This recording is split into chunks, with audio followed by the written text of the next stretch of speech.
మరి ఇప్పుడే game changer cinema చూడడం జరిగింది. సినిమా నాకు బాగుంది, ఎందుకంటే నేను ఒక ఎన్టీఆర్ అభిమానిగా చెప్తున్నాను. ఒక మంచి మెసేజ్ ఓరియంట్ మూవీ. దేనికోసం మెసేజ్ ఓరియంట్ మూవీ అంటే ఒక సిన్సియర్ కలెక్టర్ డ్యూటీ చేస్తే ప్రభుత్వాన్ని ఏ రకంగా ఇది చేయాలి అనేది చాలా బాగుంది. రామ్ చరణ్ గారి క్యారెక్టర్ పరంగా చూసుకుంటే ఫస్ట్ నుంచి లాస్ట్ వరకు కూడా ఎక్కడ మిస్యూజ్ కాలేదు. నేను చూసిన సినిమాలో మంచి ఇంట్రొడక్షన్ సీన్ ఇది. ఈ గేమ్ చేంజర్లో ఇంటర్వ్యూల్ బ్యాంక్ అయితే అదిరిపోయింది. ఇంకా లాస్ట్ క్లైమాక్స్లో ఒక మంచి మెసేజ్ ఓరియంట్ ఇవ్వాలి కాబట్టి చాలా అద్భుతంగా సన్నివేశాలు చూపించుకోవడం జరిగింది. ఓవరాల్గా సినిమా అయితే songs, fights, elevations, backdrop, Ram Charan గారు నటన, దానికి తోడు ఎస్ఏ సూర్య గారు అయితే ఇచ్చి పడేశాడు.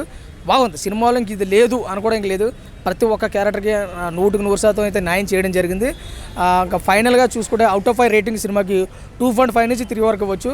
ఇంకా కలెక్షన్ పరంగా చూసుకుంటే ఫస్ట్ డే కాబట్టి 120 crores అయితే ఈజీగా వస్తాయి.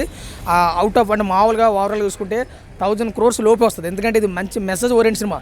దొంగలు నరుక్కుండిదో, దొంగతనాలు చేసేదో, లేదా మిస్యూజ్, వల్గర్ లాంగ్వేజ్ అలాంటిది కాదు. ఒక మంచి మెసేజ్ మూవీ కట్టి, నాకు తెలిసి మెసేజ్ మూవీ ఎవడో ఆదరించడు, అయినా కానీ చాలా అద్భుతంగా ఉంది.